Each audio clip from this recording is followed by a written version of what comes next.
Greetings everyone from Kit Kat and me. Yes, he is with me from the outset this morning, so for how long I don't know. Anyway, what are you going to be up to, Kit Kat? Eh? What do you feel like doing? Right.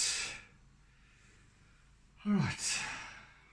As for me, I reckon I'll just press on with this piece. Eh? What about that?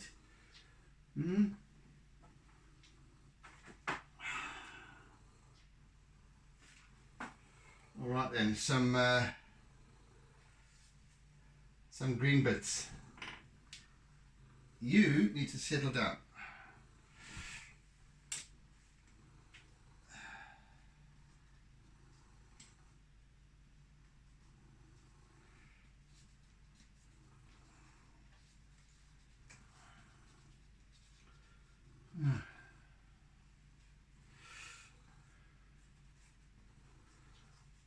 Need to still get my bearings.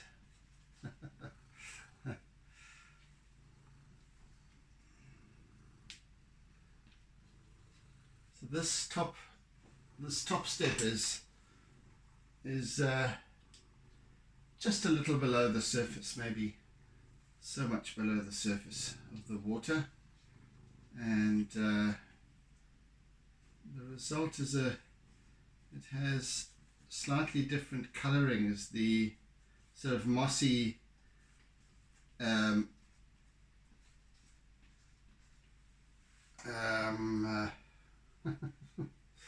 do you call that stuff that grows in the water, damn it?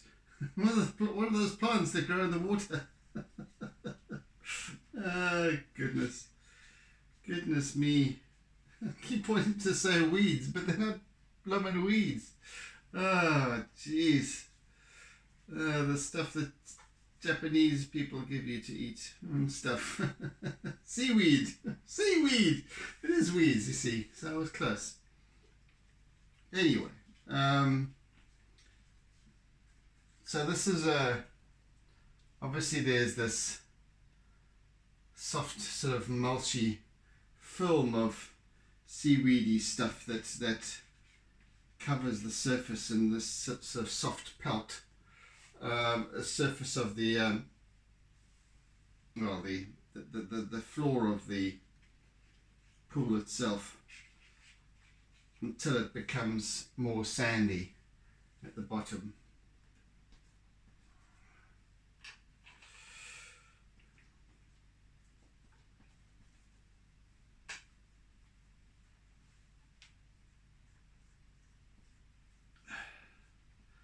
Isn't it strange how sometimes you just forget a word or a name or something that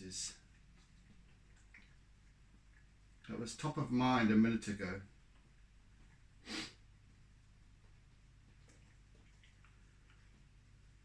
Getting old, I suppose.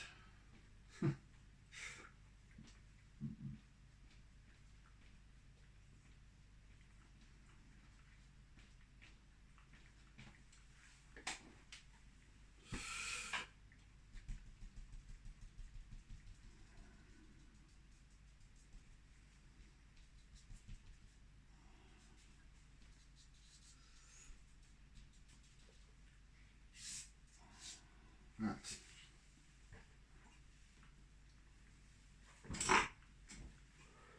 Righty-ho, let's see.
So this is just the shadow on the top step, and then it jumps down as the shadow from the balustrade, which you'll see much clearer as I continue. It'll all start to pop a little bit once I really get going with this piece, towards the final stage.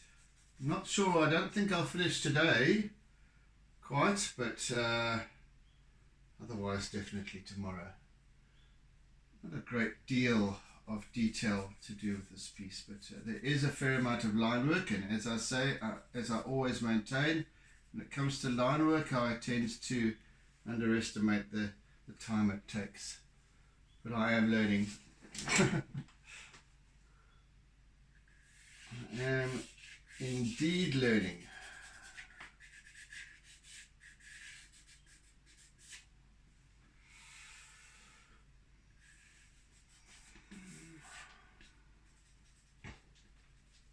What you up to, Kit Kat?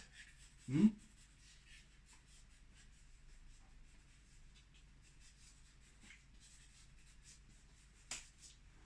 What are you up to?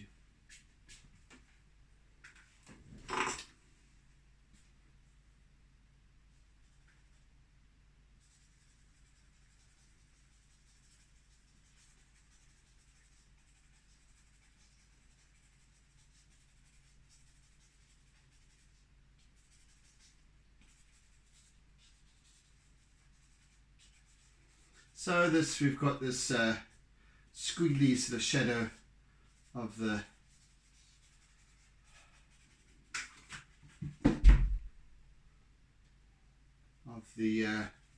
balustrade running down the steps. Of course, it's made squiggly by the fact that these are shadows on a ripply water surface above. So a little bit indistinct, and becomes more so as the water gets deeper, as the steps go down.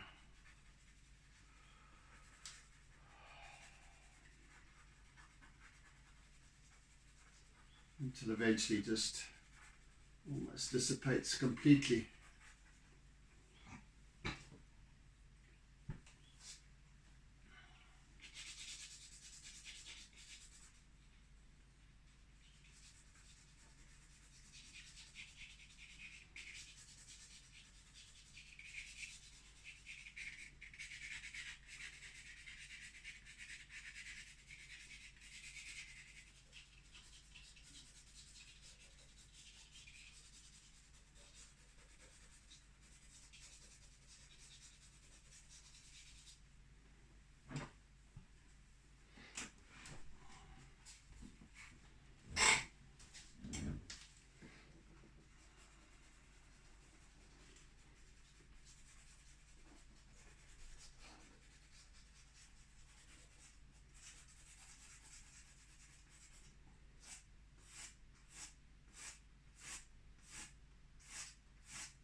this whole area is just a mottled pattern of shadows, and then there's also reflective surface as well on top.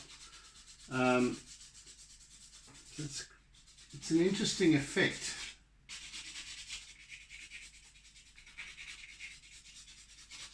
And it's quite difficult to work out from the reference image, but it's nevertheless, again, it's about just feeling into it, going,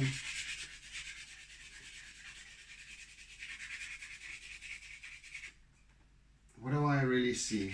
What do I feel? What does it make me feel? It's kind of what I'm doing, and it's kind of why I'm quietish, because I'm just allowing it to emerge.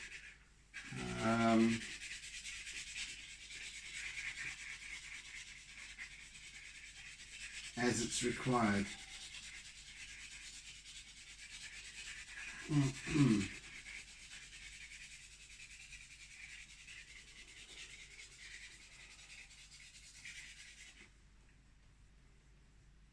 So we shan't finish today.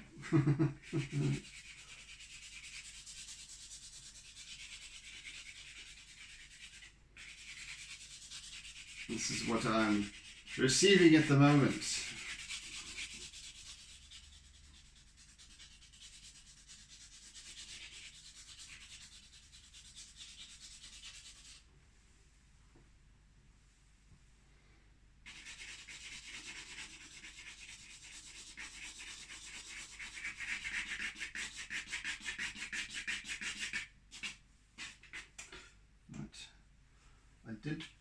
I did promise to start working a little bit over that side this morning, if Kit Kat will allow me, while he licks his bottom.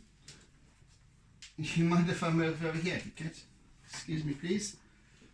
Oh, there we go.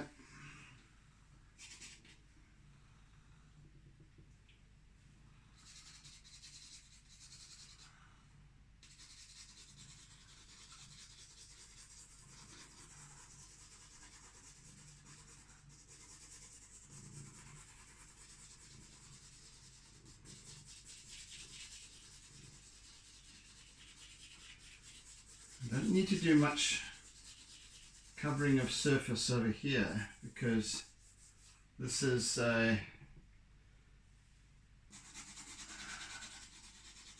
essentially a stark concrete.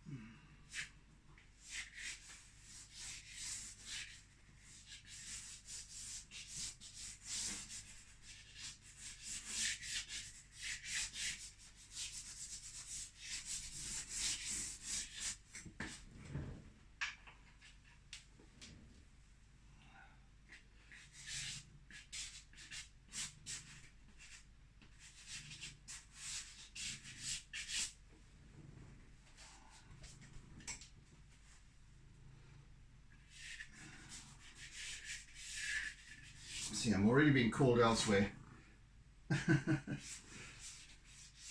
Just on a whim and a prayer.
out, as I said, my trusty eraser tool.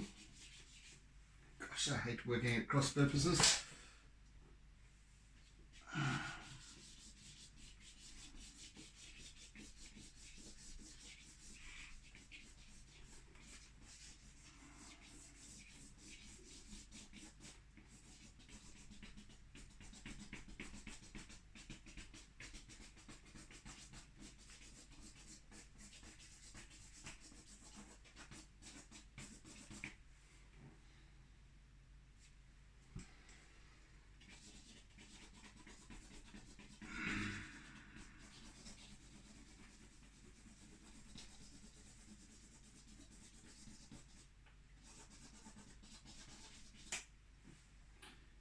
Yes, okay, so we shall be tackling that further. Where are you, Kit Kat? I don't want to run over you, over your tail or something.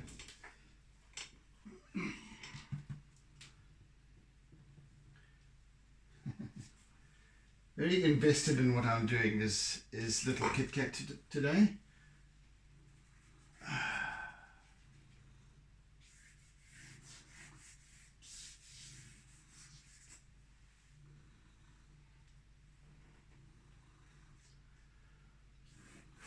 Right, I think it's time to use a little bit of compressed charcoal for the very dark edges down here at the bottom. Ah.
Right, so the compressed charcoal is obviously, well, it's self-descriptive.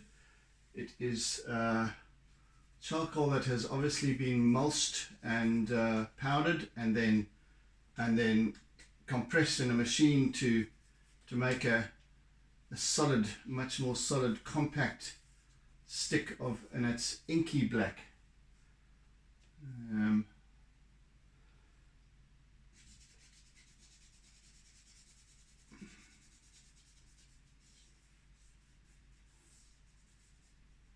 So I use it sparingly because I don't like to have solid areas of black in my work.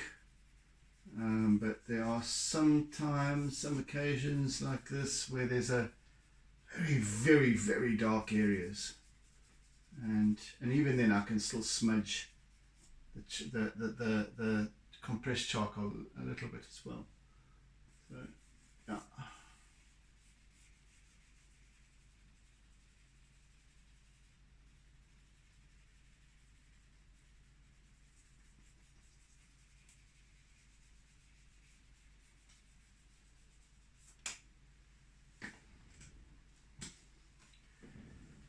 Just a wee bit, you see.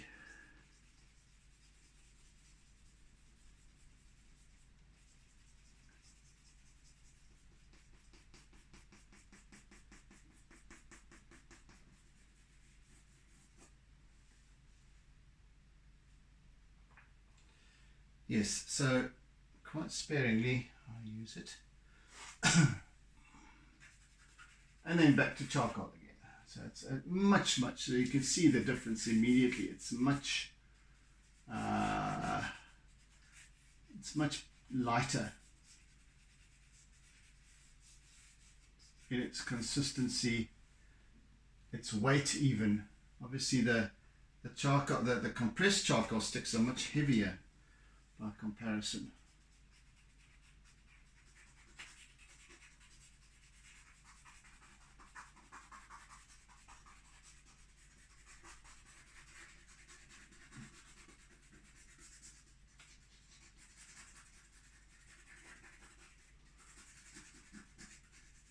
So here we have this rough,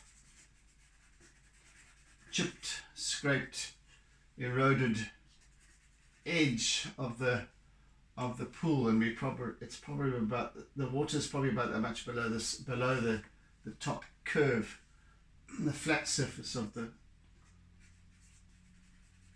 the edge, the surrounds of the tidal pool.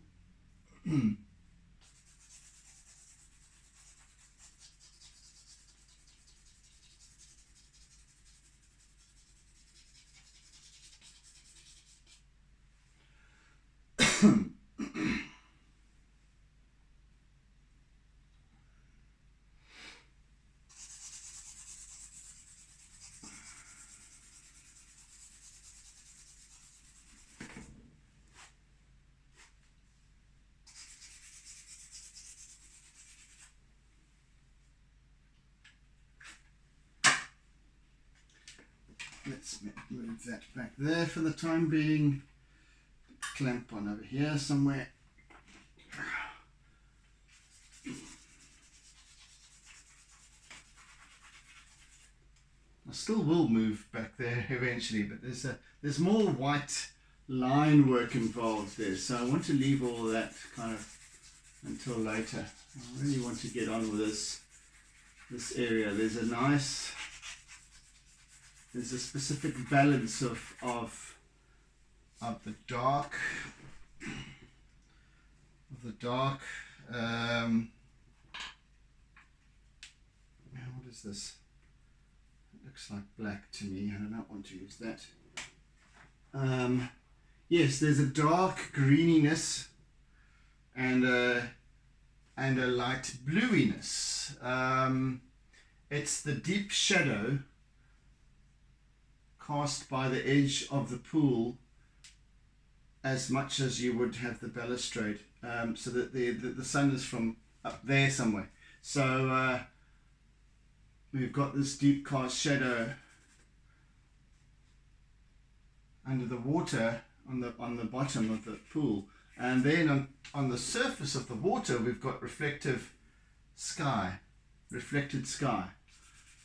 it's an interesting balance of contrast, light and shade.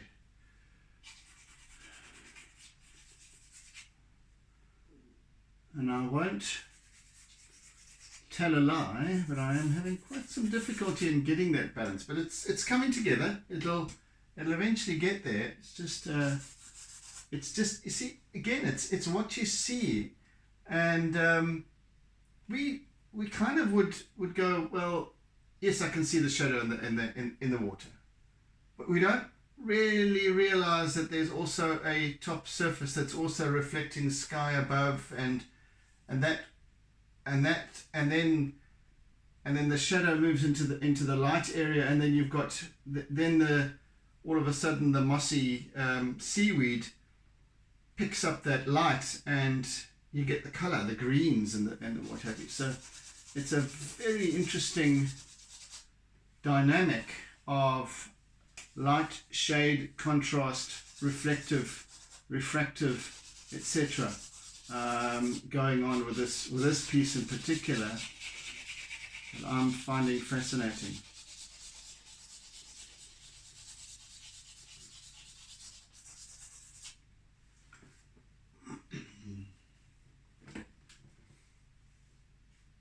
So always an exercise in observation, I find, with these pieces. It's actually very, very interesting for me.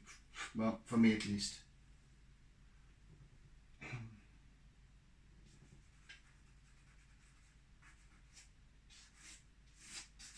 And I want to actually use a ruler here because I want a very precise line. This piece.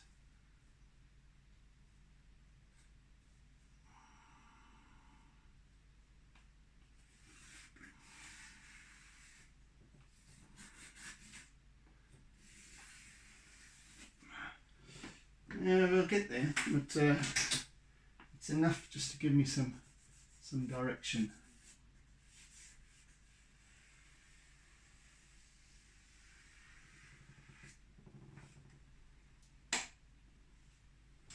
That'll slowly come together. Let's see if I can use my compressed charcoal a little bit here. That's better.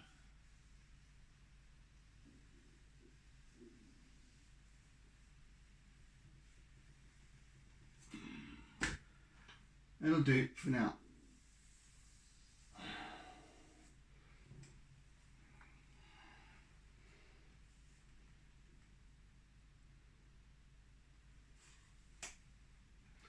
In fact, I'm even gonna sneak in a little bit of compressed charcoal line work.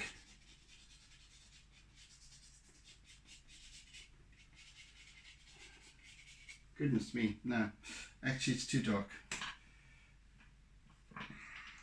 Right, let's tackle a little bit of this now, shall we?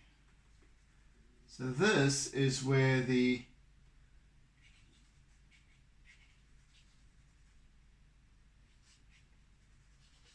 balustrade thingamajig, stainless steel balustrade has gone under the water. Now we have above the surface over here, so we've got a much more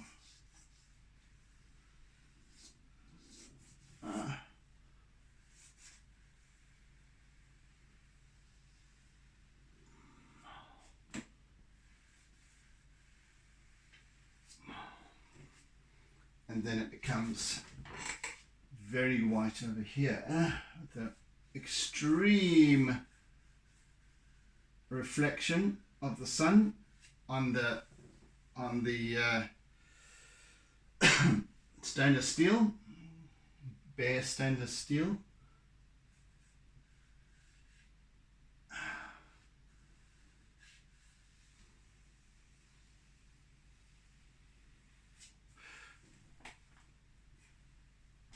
And then that recedes into the back down towards this top step.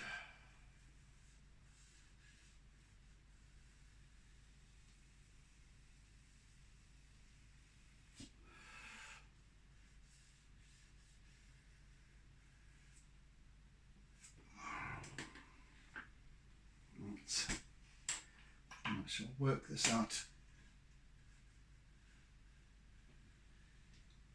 as I go.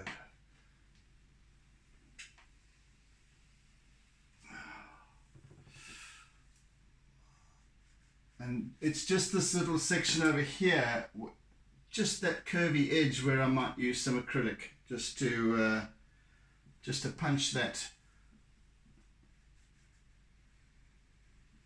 reflection out. That, well, it's starting to take shape. All right. So there we've got the balustrade, and there we've got its shadow on the steps running into the depths of the pool.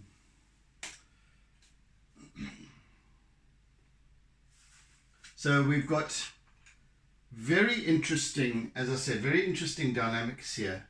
So we've got, as I said, we've got this shadow, and then we've got the reflected surface. Plus we've got also depth. It starts from very shallow here and then progressively down the steps, deeper and deeper and deeper into the water. Very interesting. Very interesting for me to depict this, actually. So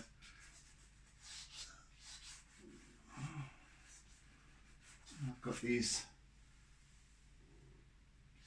and then as the surface of the water undulates as well, it's kind of rippled, and so you've got some aspects of the facets that are catching the sky, which are pale blue, and then you've got lighter blue, lighter green almost, where it's tilted towards seeing what's beneath.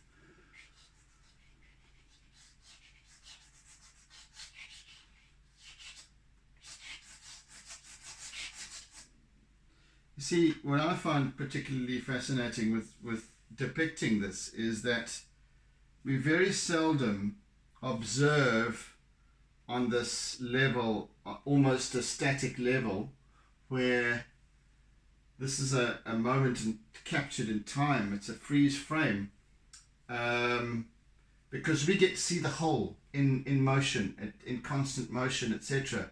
And even though this is a fairly still scene, we don't always observe everything that we see. It just forms our image, the picture, and we take a lot for granted. So all of these things are taking place: the reflections, the refractions, the shadow, the depth, the depth of the pool, all of these things are taking place all in an instant, and we're interpreting it, but we're not actually observing it, languaging what we interpret and how we interpret it. And it's kind of it's always why I maintain that art is such a good, it's a great teacher for us. It's a great analogy for life. We can improve our observation of our circumstances and what goes on around us, and things that are said and things that we hear, things that we see, so much better through practicing observation in art.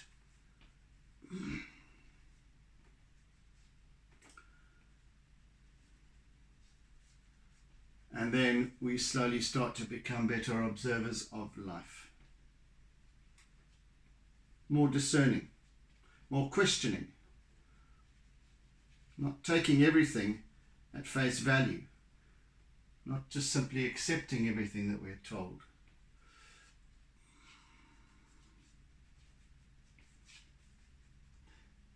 That's my story anyway.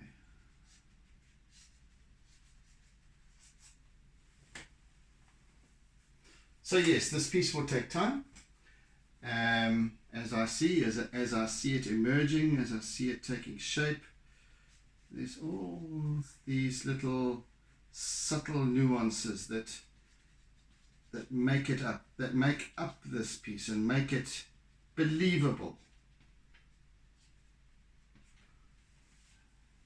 See, without the reflected blue sky, just that one aspect, this piece wouldn't be this. It wouldn't have quite the meaning that it does, that it will end up having.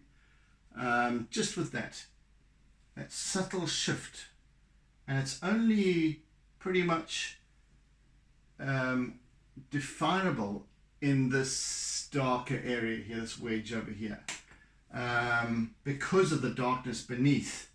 Now pushes forward the reflected sky above.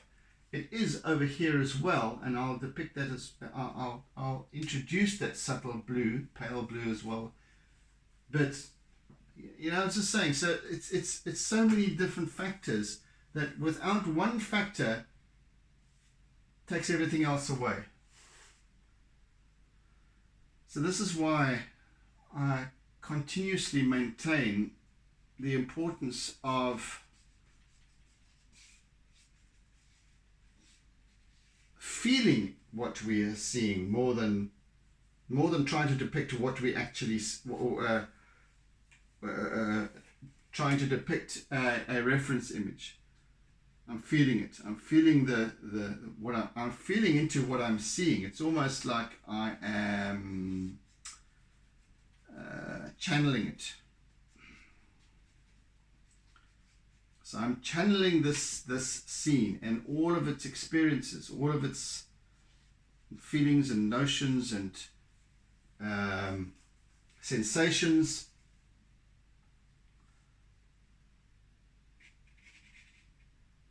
And I'm making it all sound very, very fancy, but that's essentially what's taking place here. If I'm truthful about it.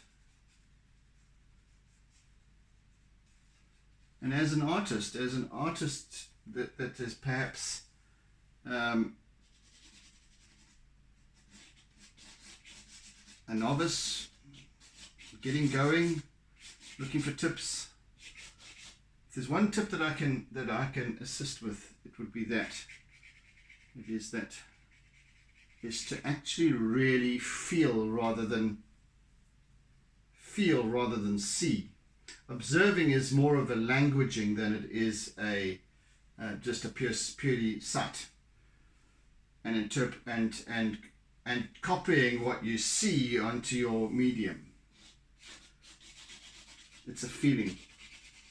It's engaging with that which you are interpreting.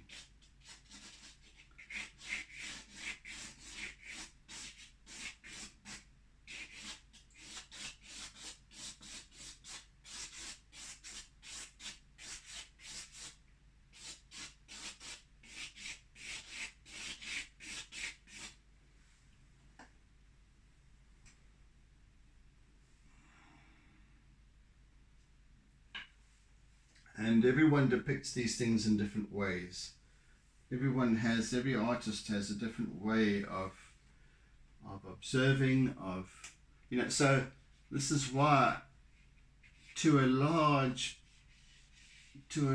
extent we need to teach ourselves as artists through our observation. You can't really teach this kind of stuff, because it has to be felt, it has to be seen, it has to be energized.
Right, let me shift back down here again.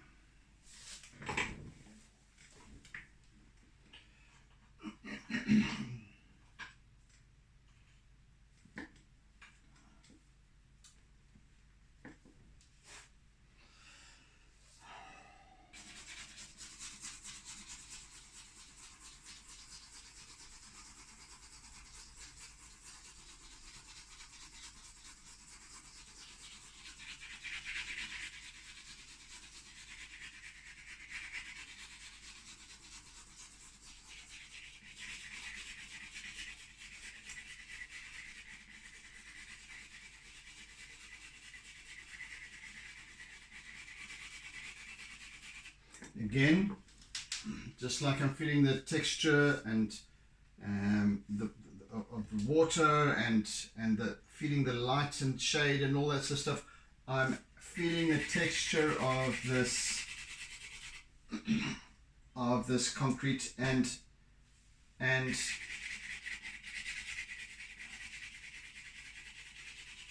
using a technique slightly differently.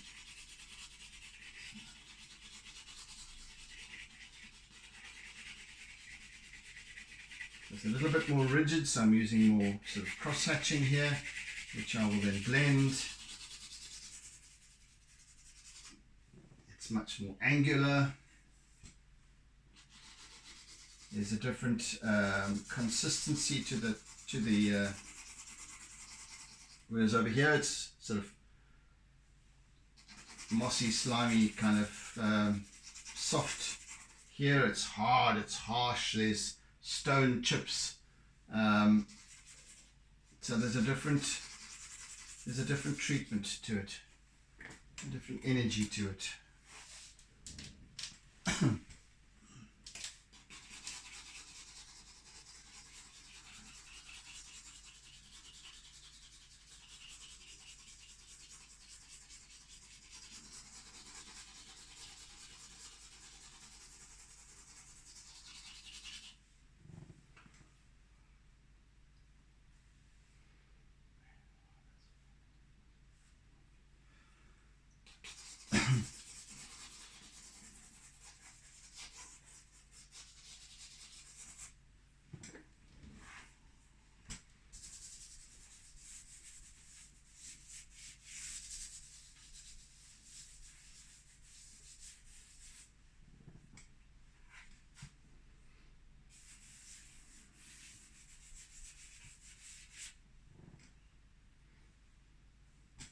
And a lot of this area can be left to the bare grey of the paper,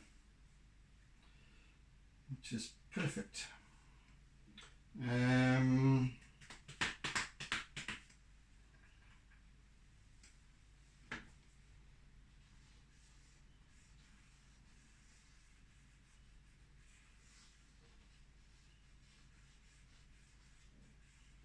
So tomorrow will be dedicated towards, predominantly towards line work, this kind of white line work, and darker. I'll also use my black Conte as well.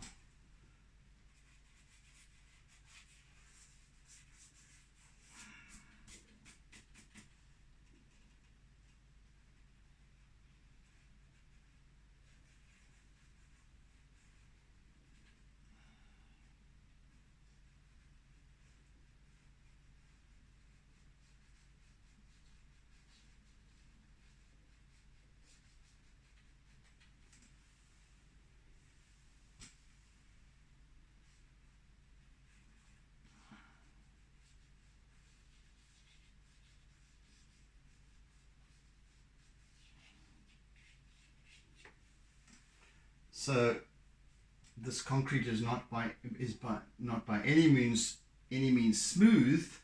It's very weathered, and I want to try and, so it's not this flat smooth surface with a few stone chips in it. It's incredibly worn and weathered over the decades. As I said, sort of in the region of 90 years old.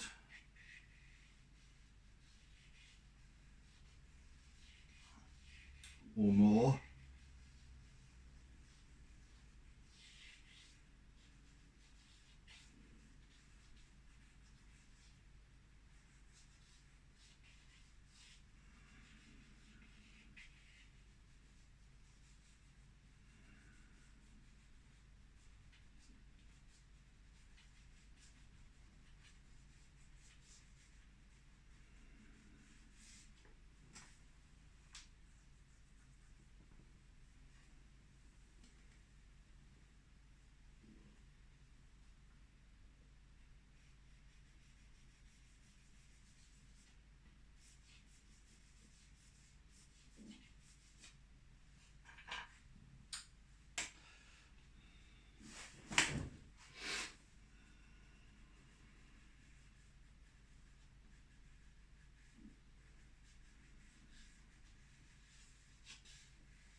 Goodness me, my tummies.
Yeah. Anyway, this is the gist of what I was saying about when it starts to take time is with line work, just the subtle line work, and it just eats away chunks of time.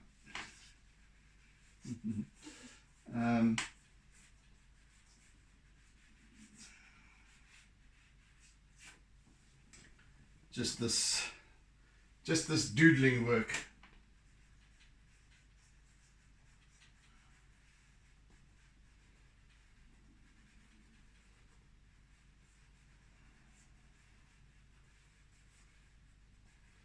And the doodling brings about form.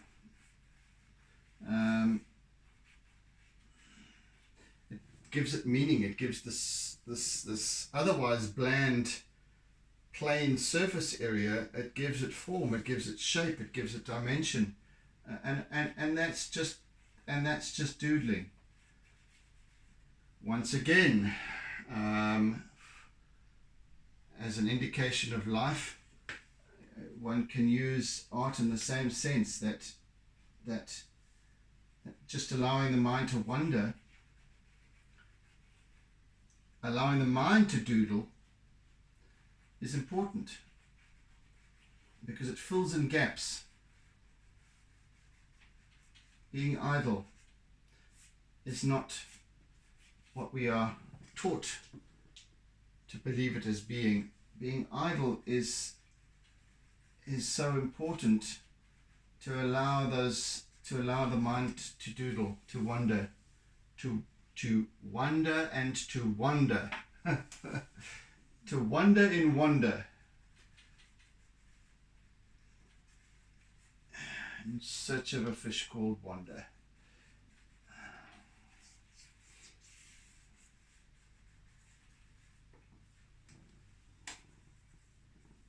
Right, slowly but surely. Slowly but surely, my friends.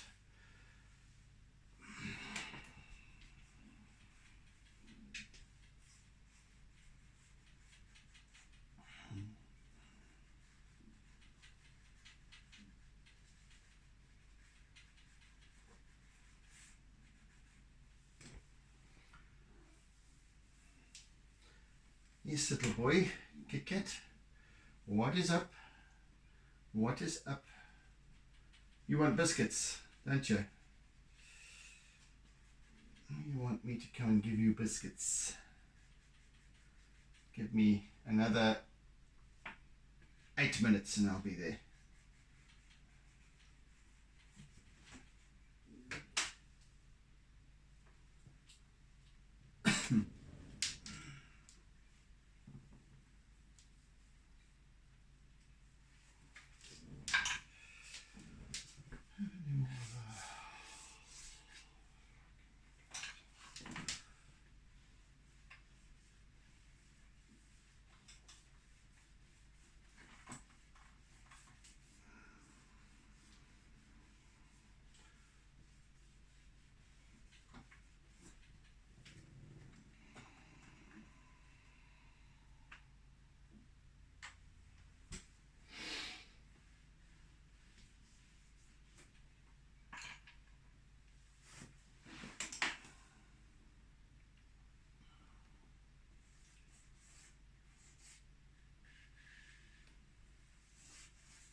Okay, that I shall depict in more clarity on the morrow, but for now it's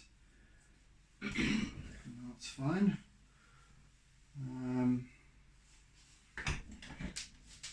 Let's work up here a little bit more.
That area needs to be finished off properly.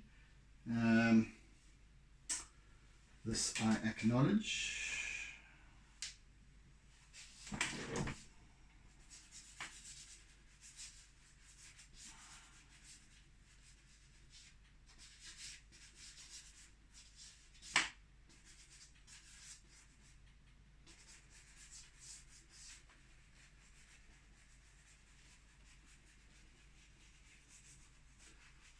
And all of this as well. So there we have it. I think it's time up for today.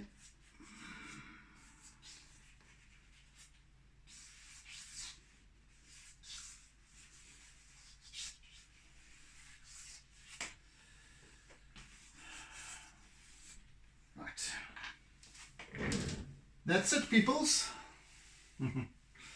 I think we're good to go for today.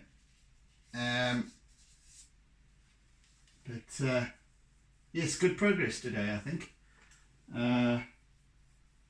It's taken on a lot more definition.